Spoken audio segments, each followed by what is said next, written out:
우리 사업이 투자까지는 이어지지 않는 이유 3가지와 말 한마디만 바꿔서 이 3가지를 해결할 수 있는 실용적인 전략을 알려드리겠습니다. 우리가 미팅이나 발표를 하다 보면 이런 말을 참 많이 들어요. 분명히 커지긴 할 것 같은데 좀 지켜봐야 될 것 같아요. 대표님, 우리 자주 연락해요. 이러면 우리는 집에 가서 생각이 많아집니다. 내 아이템이 좋다는 건가? 투자는 안 하겠다는 거지? 근데 또 연락은 왜 하자는 거지? 이 심사역들이 좋긴 좋은데 아직 우리 회사에 투자를 할지는 모르겠다는 말은 바로 이 3개 중 하나 이상의 의문점이 풀리지 않았다는 얘기입니다. 안녕하세요. 저는 지난 7년간 2개의 스타트업을 창업해서 2개 회사 모두 기관 투자를 받았고 투자금과 정부 지원금을 합해 누적 200억 원 이상을 유치한 경험이 있는 김기은입니다. 창업하는 스타트업만 매년 20만 개씩 늘어나고 이 중 3%만 투자를 받는다고 하는데요.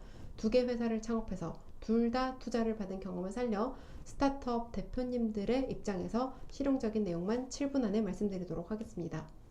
오늘은 정부 지원 사업 자금이나 투자 유치를 할 때 우리 사업이 투자까지는 이어지지 않는 이유 3가지와 말 한마디만 바꿔서 이 3가지를 해결할 수 있는 실용적인 전략을 알려드리겠습니다.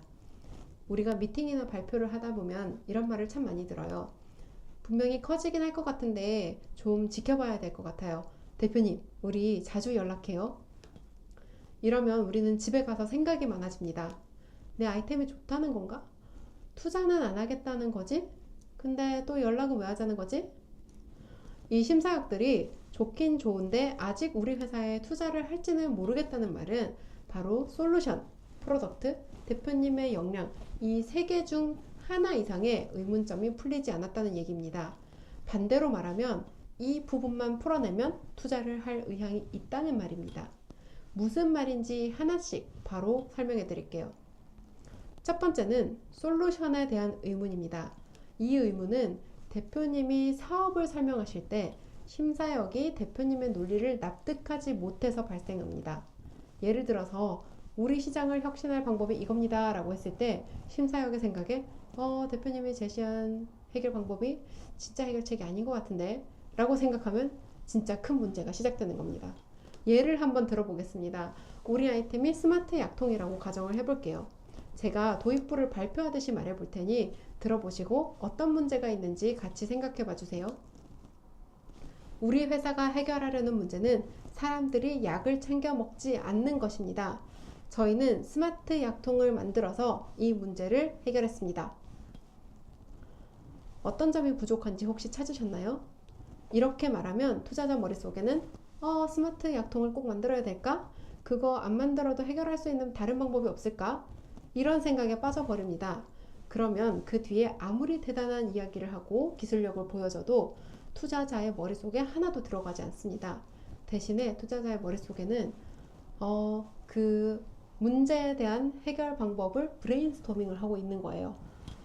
그러면 어떻게 말해야 투자자가 딴 생각을 하지 않을까요?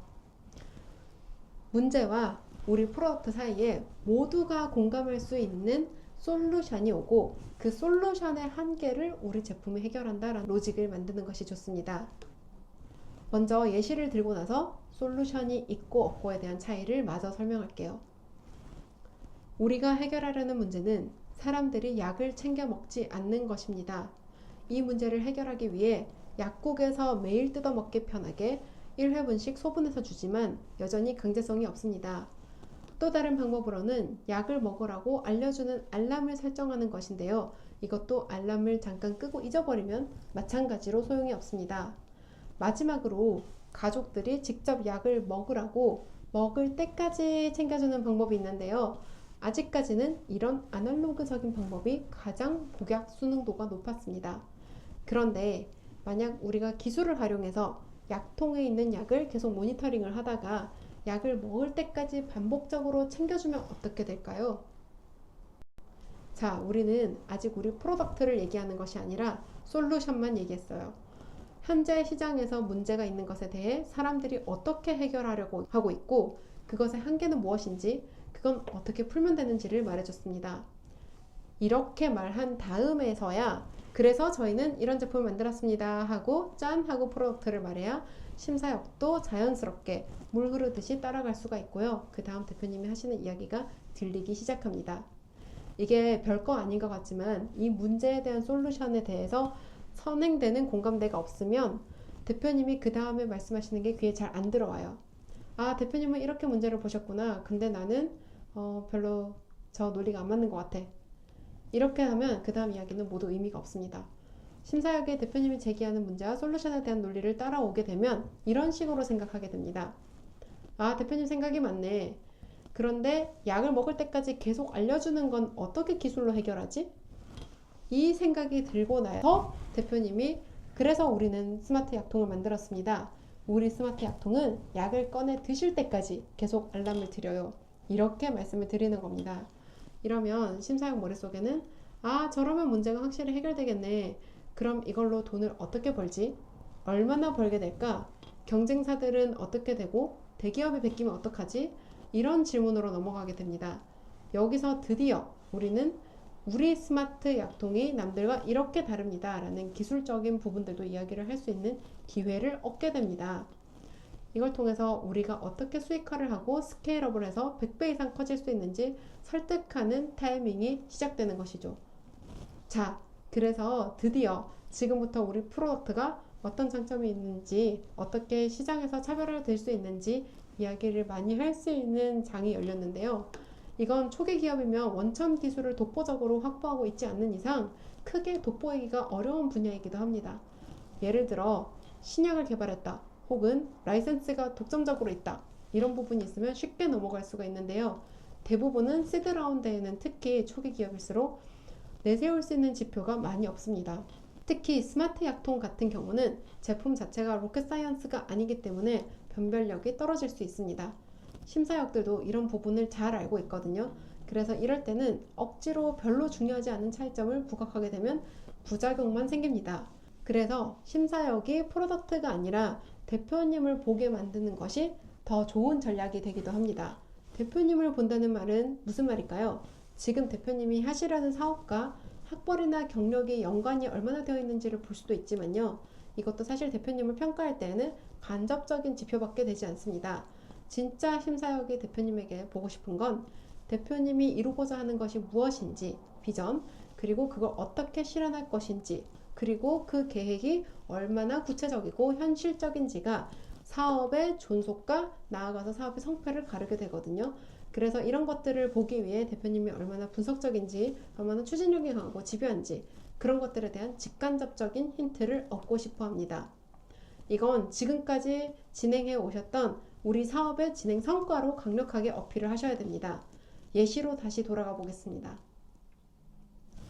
저희 스마트 약통을 실제로 이용한 고객들을 트래킹한 결과 복약 수능도가 30% 이상 오르는 것을 관찰할 수 있었습니다. 그래서 보험사와 이 데이터에 대해서 논의를 나눴고, 저희 제품을 쓰는 고객들은 이 데이터를 제출하게 되면 보험금을 할인받을 수 있는 방식으로 연계를 논의하고 있습니다. 여기까지가 대표님이 비전을 제시하고 추진한 것을 보여주는 겁니다. 그러면 심사역의 머릿속에는 아, 이 스마트 약통이 약통을 파는 것으로 매출이 다가 아니구나.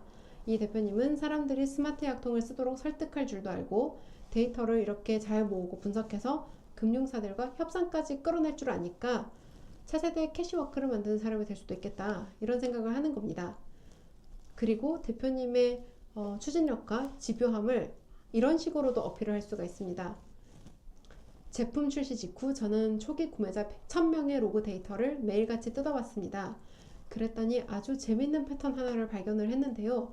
고객들이 구매 후 첫 2주 동안은 알람에 맞춰 약을 성실하게 잘 드시는 데 반해 정확히 3주차가 되는 시점부터 복용률이 급격히 떨어지는 이탈 구간이 존재했습니다. 기계적인 알람 소리에 익숙해지면서 이를 단순 소음으로 치부하기 시작한 건데요. 저희는 이 데이터를 확인한 즉시 소프트웨어 업데이트를 단행해서 3주차부터는 알람 패턴을 불규칙하게 바꾸고, 만약 알람을 끄고도 약통을 열지 않으면 등록된 가족들에게 어머니가 아직 약을 안 드셨어요 라는 카톡이 가는 패밀리 알림 기능을 활성화했습니다. 결과는 어땠을까요? 이 기능을 적용한 그룹의 3개월 후 복약 유지율은 60%를 넘었습니다. 적용하지 않은 그룹보다 10% 이상 높은 압도적인 수치입니다. 또한 이 과정에서 사용자의 가족들까지 가입하게 되면서 사용자 증가율도 매주 5%씩 늘어나고 있습니다. 이렇게 말씀을 하시면요, 심사역의 머릿속에는 그러면 이 대표님은 추진력이 있고 집요하게 유저들을 분석해서 락인을 시키고 오가닉하게 성장하는 방법을 발굴하는 능력이 있구나, 혼자 성장하고 자생할 수 있는 능력이 있구나, 이렇게 생각을 하게 됩니다. 결과적으로 우리는 수없이 많은 팀을 검토한 심사역의 머릿속에서 기억에 남는 유망한 팀으로 자리를 잡을 수 있게 됩니다. 여기까지 솔루션, 프로덕트, 대표님의 역량이 얼마나 중요한지 말씀을 드렸고요. 이 세 가지 포인트에서 어떤 것을 어떻게 어필해야 투자 유치까지 끌어낼 수 있는지 전략을 말씀드렸습니다. 그런데 오늘 말씀드린 정보들만으로는 당장 내 사업 계획서에 어떻게 반영해야 할지 아직 감이 오지 않을 수 있습니다. 이런 분을 위해서 우리 사업 계획서를 같이 보고 어떻게 작성하면 좋을지, 백업 자료는 뭐가 필요한지, 발표 자료는 어떻게 작성하고, 매출 프로젝션은 어떻게 엑셀을 돌려야 되는지, 대사는 어떻게 할지 각 스텝별로 같이 짚어보는 1대1 미팅을 준비했습니다. 당장 중요한 미팅이나 발표를 앞두고 있는 분들이 있으면 빠르게 응대를 해드릴 수 있으니까 언제든지 연락주세요. 그리고 또 이런 분들이 있어요. 내 자료에 답이 다 있는데 심사역들은 매번 같은 질문을 한다. 내 말을 투자자가 못 알아듣는 것 같다. 예비 창업 패키지, 초입 창업 패키지인데 매출 나오면 오라고 한다. 시드 라운드 돌고 있는데 흑자 전환하면 투자한다고 한다. 흑자 전환하면 투자 안 받지. 투자자가 뭘 원하는지 모르겠다. 이런 이야기를 하시는 분들이 많거든요. 이런 부분도 진짜 매출만 난다고 된다는 보장이 없어요. 나는 어떻게 해야지 매출 없이도 투자 유치를 끌어낼 수 있는지 미팅이 필요하신 분은 아래 더보기란의 링크를 확인해 주세요. 감사합니다.